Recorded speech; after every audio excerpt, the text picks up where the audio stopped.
When Adam Petty lost his life in mid-May of the year 2000, most considered it one of those freak accidents that happened in an industry that was, is, and always will be inherently dangerous. Driver fatalities have always been that taboo subject that the racing community rarely, if ever, discussed at length. It was quietly considered an unfortunate cost of doing business in big-time automobile racing. These things happened. The cause of the latest mishap would be addressed and fixed as best anybody knew how, and the traveling circus that was NASCAR headed on down the highway to face whatever fate awaited. The fact is, the sport was safer than it had ever been. Long gone were the days of driving in t-shirts, jeans, and tennis shoes. Roof flaps were invented.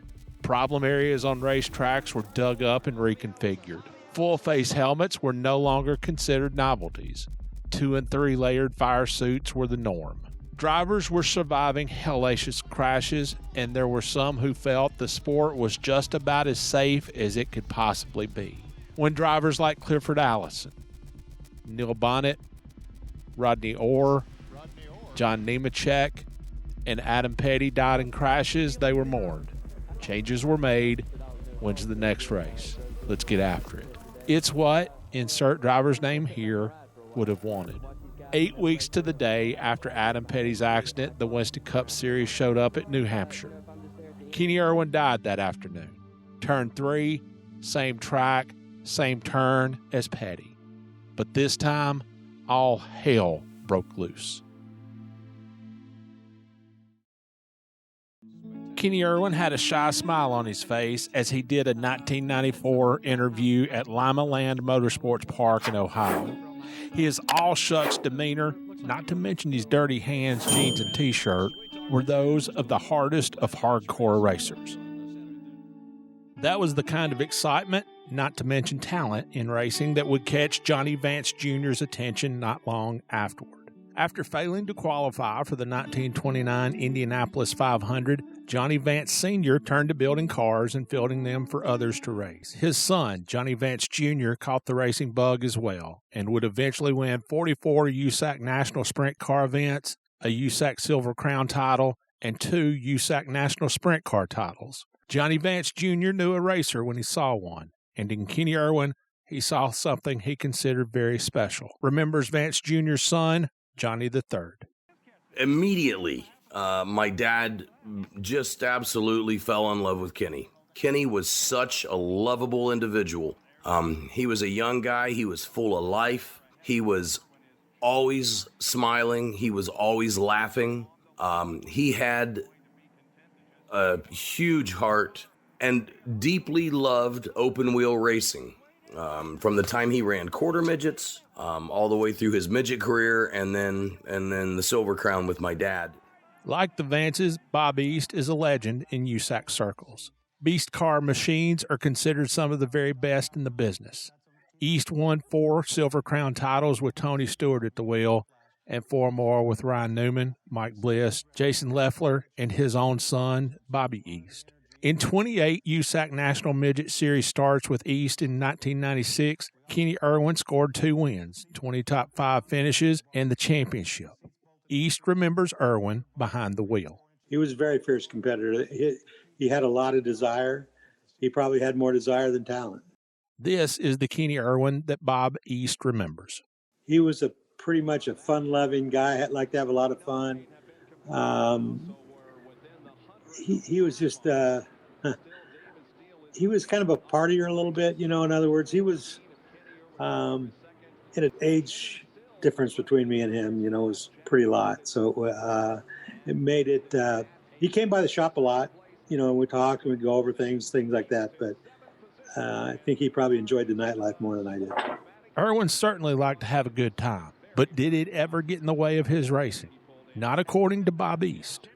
We pretty much let him do his deal. It was never a problem. I mean, he wasn't out of control or excessive drinker or excessive anything else. He just had a good time all the time. And, he was a young, good looking kid and he liked to have fun.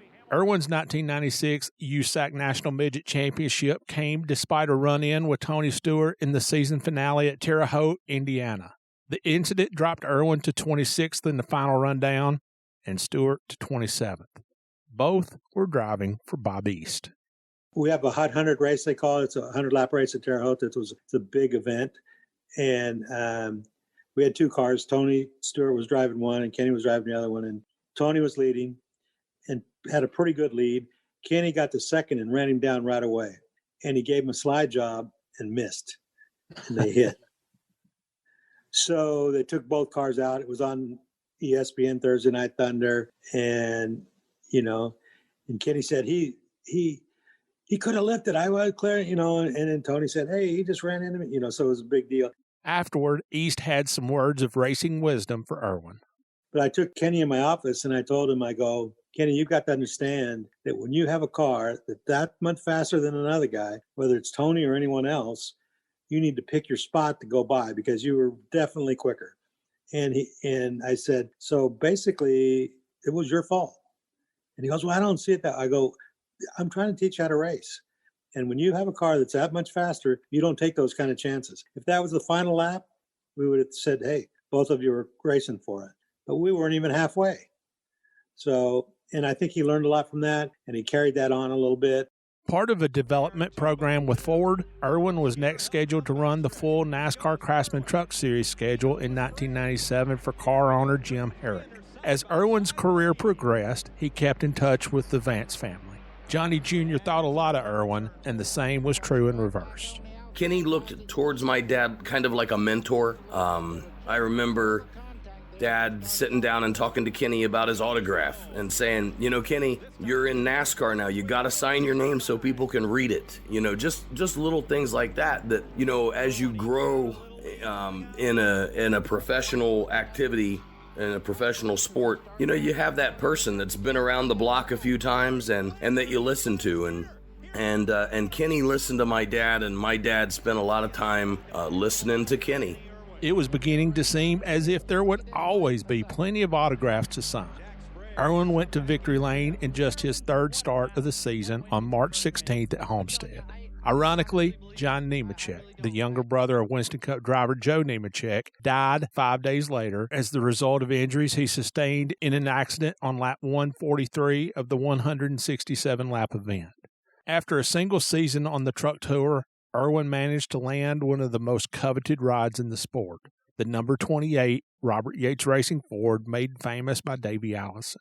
Irwin had a lot of similarities with Allison. Both were young and photogenic, with a world's worth of talent to offer. To gain experience, Irwin was entered in the first Winston Cup event of his career at Richmond in late 1997. He qualified second and finished eighth.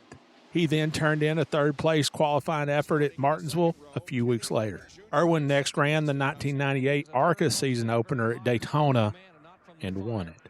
Irwin wound up winning that season's Winston Cup Rookie of the Year title. Early in the season, the young driver wheeled himself to a pole position at Atlanta. Slugger Labby was his crew chief. He witnessed what had happened. We were 5 cars away from going to qualify, and I walked up to Kenny, stuck my head in the window just to talk to him, just a little pep talk. And Rick, his hands were on the wheel shaking violently, just like this, shaking violently. And I said, dude, what's wrong? Get your shit together. You're getting ready to go qualify. And he goes, Slugger, I got this. And I'm like, okay, good. I said, well, why are you shaking? He says, I'm trying to build up the nerve to tell myself once I hit 4th gear to put my left foot on top of my right foot so I don't lift. And sure enough, he ran around Atlanta Motor Speedway wide open, and he sat on the pole by 3.5 tenths, And that was just... That's stuff you don't hear about or stuff you don't see about how a driver, everyone thinks they're all calm, cool, and collected, but this guy was losing his shit in the car because he was convinced that he was going to run around wide open at Atlanta Motor Speedway with a Robert Yates engine, which was kind of unheard of at the time, and he did it.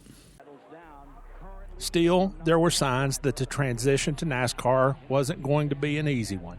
Irwin failed to qualify for the May 24th Coca-Cola 600 at Charlotte, the sport's longest race and the one closest to home for most of the teams in the garage. I remember Monday morning after the 600 where we didn't make the race. The executives from Texaco were in Robert's office, and we had a pretty hard talk, and I was like, I never thought I would be part of something like that, you know. All I thought about was shocks and springs and pit stops, and to be a part of the management from Texaco Havoline flying in and being pissed. And they had every reason to be pissed. I mean, we missed one of the biggest races of the year, and the rev limiter went off on a backstretch, and we chose the wrong gear, and we missed the race. In September at Martinsville, Irwin was forced to take a provisional to make the starting grid, and then fell out of the race well before the halfway point due, officially, to heat exhaustion. Relief driver Kenny Wallace took over for more than 300 laps. In the end, Irwin was credited with a 27th place showing. 3 days later, team owner Robert Yates issued a statement that appeared to question Irwin's dedication to being a Winston Cup competitor. I had to crack his head open and see what he was thinking, because I don't plan to be the worst car at the racetrack every week. I've got to have some hope here, because I can't stand this. We're frustrated, and I'm not prepared to do this another year. When things were good, Kenny was very motivated, and if things didn't go right, which as a rookie in the Cup Series, racing against a lot of these talented drivers, you're going to have bad times, and sometimes your focus gets down a different path. And you know, I've always said that the drivers, they wear the Nomex. They're the ones kissing the babies. They're the ones signing autographs. They're the ones people want to see, and they're going to be there no matter what you do or say. So it's your job to get everybody on your team to line up behind the driver, behind yourself, and go race. Because if they don't line up behind you, you're going to be gone. And sure enough, that Kenny was going through some challenges of the highs and the lows, and obviously, I was the guy that couldn't manage that or help Kenny get to a better spot. So ultimately, Robert made a change, and he had every reason to. The 1999 Winston Cup season did get off to a more promising start for Irwin, who posted a third-place finish in the Daytona 500. That would turn out to be the best finish of Kenny Irwin's Winston Cup career. After that, it was pretty much all downhill from there. At Martinsville in the fall, Irwin was involved in another infamous confrontation with Stewart. Irwin was spun twice by Stewart, and Irwin retaliated later in the race by turning Stewart between turns 1 and 2. After getting out of his car, Stewart hurled his heel shields at Irwin's car and then attempted to lean into its window as it passed by. Stewart was later fined $5,000 for his actions. Irwin parted ways with Robert Yates Racing at the end of the year, then signed up with Sabco Racing to start the 2000 season. He was to drive the team's number 42 entry, which had been made famous by Kyle Petty, Adam's father. In April, Irwin posted a 4th-place finish at Talladega. On July 7th, at New Hampshire, Adam Petty's grandfather Richard had just finished discussing Adam's loss when tragedy unimaginably struck again. At 11:23 a.m., Kenny Irwin's car impacted the third-turn wall at virtually the same spot as Petty. It then rode the wall with the driver's side to the ground before coming to a rest on its roof. Tony Glover was serving as Irwin's crew chief that day. I remember I never wanted to do that ever again. I remember it was just, I don't know any other way to say it other than it was just awful. It was the worst, for sure the worst day I've ever spent at a racetrack by far. And it took me a long time to ever get that out of my head, and still think about that quite often. Ironically, given their past issues, Tony Stewart took the win that weekend. As long as the Vance family had been involved in racing, they had lost many friends over the years. Irwin's death hit particularly close to home for Johnny Jr. On July 7th, it was a Friday, I believe, and